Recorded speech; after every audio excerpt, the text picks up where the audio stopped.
Video like जरूर कर लीजिए और ऐसे वीडियो लगातार फ्री में पाने के लिए चैनल को तुरंत सब्सक्राइब कर लीजिए और बेल आइकन को जरूर टैप कर लीजिए ताकि आगे भी सारे वीडियो आपको मिलते रहे। यूट्यूब में फॉलो करते हैं तो प्लीज ये वाला फ्री टेलीग्राम चैनल जरूर ज्वाइन कर लीजिएगा। सारे नोटिफिकेशन सारे अपडेट यहीं पे आते हैं, ध्यान रखिए। नमस्कार दोस्तों, एग्जाम प्रिपरेशन के यूट्यूब चैनल पर मैं प्रियंका एक बार फिर से आप सभी का बहुत बहुत स्वागत करती हूँ। इसमें आज हम लोग पढ़ने वाले हैं महत्वपूर्ण कार्बनिक यौगिक, उनके जो उपयोग है उनसे रिलेटेड फैक्ट्स।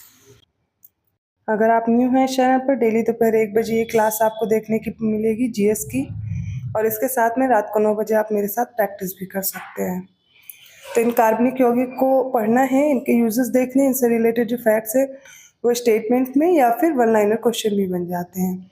आप इनकी पीडीएफ परचेज करना चाहते हैं या अभी आरओ री एग्जाम या यूपी पीसीएस प्रीलिम्स की प्रिपरेशन करना चाहते हैं, अदर स्टेट पीसीएस के लिए प्रिपरेशन कर रहे हैं, तो स्टडी फॉर सिविल सर्विसेज के नए कोर्स के साथ जुड़ करके अपनी प्रिपरेशन और बेहतर कर पाएंगे, जिसमें आपको कंप्लीट वीडियो क्लासेस के साथ पीडीएफ नोट्स मिलेंगे, पेड क्विज है, टेस्ट सीरीज है, फुल लेंथ मॉक टेस्ट आपको डेली सॉल्व करना है और देखना है आप कितने क्वेश्चन करेक्ट कर पा रहे हैं और क्या स्कोर आपका बन रहा है, जिससे आप इवेलुएट कर पाए कि आपको अभी कितनी मेहनत की और ज़रूरत है, किन सब्जेक्ट पे और ज़्यादा मेहनत करनी है। तो इन सारी फैसिलिटीज़ के साथ आप कोर्स को ज्वाइन करेंगे। ऑफर चल रहा है, 25% का डिस्काउंट है। स्टडी फॉर सिविल सर्विसेज का ऐप डाउनलोड कीजिए गूगल प्ले स्टोर से और ज्ञान से कूपन कोड अप्लाई करना मत भूलिएगा, आपको तुरंत डिस्काउंट भी मिल जाएगा। चलिए आज की क्लास स्टार्ट करते हैं। तो कार्बनिक यौगिक में जो सबसे पहले है वो है नाइट्रोबेंजीन। इसका फॉर्मूला क्या है? 6,5H5NO2। ये भी याद रखना ज़रूरी है। यह हल्के पीले रंग का बादाम जैसी गंध वाला तेल है, जिसे मिर्बेन का तेल भी कहा जाता है, या बेंजीन से एनिलीन के निर्माण की प्रक्रिया में उत्पन्न होता है।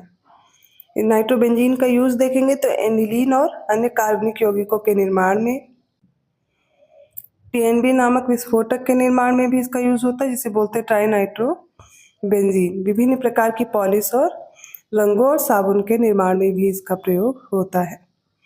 नेक्स्ट है डाइक्लोरोमेथेन CH2Cl2। यह एक रंगहीन, वाष्पशील और मधुर गंध वाला द्रव है। यह जल में अविलेय परंतु अनेक कार्बनिक विलायकों में विलेय होता है। इसका उपयोग करते हैं विलायक के रूप में, किसी सतह से पेंट को हटाने में, चाय और कॉफ़ी से कैफीन हटाने में, एरोसॉल स्प्रे आता है, इसमें प्ररोधक के रूप में भी इसका कार्य होता है। नेक्स्ट है मिथाइल आइसोसाइनेट गैस CH3NCO। ये एक रंगहीन, विषाक्त और ज्वलनशील द्रव है। इसके संपर्क में आने से आंखों में जलन होती है, श्वसन संबंधी समस्या और मृत्यु तक हो सकती है। भोपाल गैस त्रासदी जो कि 1984 में हुई थी, वो यूनियन कार्बाइड संयंत्र से मिग गैस के रिसाव के कारण ही हुई थी। नेक्स्ट है इसका जो यूज़ है वो कार्बोनेट कीटनाशकों के निर्माण में या एक मध्यवर्ती उत्पाद है। रबड़ और गोंद के निर्माण में भी इसका प्रयोग होता है। नेक्स्ट है अश्रु गैस। इसे लैक्रीमेटर भी कहा जाता है और इसका मुख्य उपयोग जो है वो पुलिस द्वारा अनियंत्रित भीड़ को हटाने के लिए किया जाता है। मस्टर्ड गैस के बारे में जान लीजिए। इसे सल्फर मस्टर्ड भी बोलते हैं, C2H8Cl2S। इसका निर्माण सल्फर डाइक्लोराइड SCl2 तथा एथिलीन जो कि C2H5 होती है, इसकी अभिक्रिया से होता है। यह एक अत्यंत विषाक्त गैस है जिससे सरसों जैसी गंध आती है। त्वचा से संपर्क होने पर गैस फफोले उत्पन्न करती है और यह प्रथम विश्व युद्ध में जर्मनी की सेना द्वारा ब्रिटेन और कनाडा की सेना के विरुद्ध हथियार के रूप में प्रयोग किया गया था। नेक्स्ट आ जाता है डाइफिनाइल ट्राइक्लोरोइथेन, जिसे DDT बोलते हैं। ये एक रंगहीन, गंधहीन, स्वादहीन और रवेदार रसायन होता है। इसके कीटनाशक गुण की खोज वर्ष 1939 में पॉल हरमैन मुलर ने की थी। विभिन्न कीटों के विरुद्ध संपर्क रसायन के रूप में DDT की क्षमता को खोज के लिए मुलर को वर्ष 1948 में चिकित्सा का नोबेल पुरस्कार भी इन्हें प्रदान किया गया था। अब इसका जो यूज़ है देखिए, द्वितीय विश्व युद्ध के दौरान मलेरिया और टाइफस रोगों के विरुद्ध इसका प्रयोग किया गया था। कृषि में कीटनाशकों के रूप में भी इसका प्रयोग किया जाता है, लेकिन पर्यावरणीय दुष्प्रभाव है इससे काफ़ी ज़्यादा, जिसके कारण इसके यूज़ में अब कमी की जा रही है। इसके बाद अगला है एस्पिरिन। इसका जो रासायनिक नाम है वो है एसिटिल सैलिसिलिक एसिड ASA। ये प्राकृतिक रूप से विलो नामक पेड़ की छाल से प्राप्त किया जाता है और इसका प्रयोग किस में करते हैं तो फीवर में और पेन में भी या फिर जलन में भी। तो फीवर, पेन, इन्फ्लेमेशन के उपचार के लिए इसका उपयोग किया जाता है। नेक्स्ट है नेप्थलीन, और नेप्थलीन का जो केमिकल फॉर्मूला है वो है C10H8। यह श्वेत रवेदार ठोस है जो सबसे सरल बहुचक्रीय एरोमेटिक हाइड्रोकार्बन है और मुख्यतः कोल स्टार या फिर कोल तार से प्राप्त किया जाता है। कीटाणुनाशक के रूप में इसका यूज होता है। कपड़ों से कीड़ों को दूर रखने वाली जो गोलियां बनाते हैं मॉथ बॉल्स, उनके निर्माण में होता है। आतिशबाजी में विशेष प्रभाव उत्पन्न करने के लिए प्लास्टिक रोल और रंगों के निर्माण में भी नेप्थलीन का यूज होता है। अगला है टाई नाइट्रोटोलुइन, TNT बोलते हैं इसको। C6H2NO2 का होल्थ है CH3।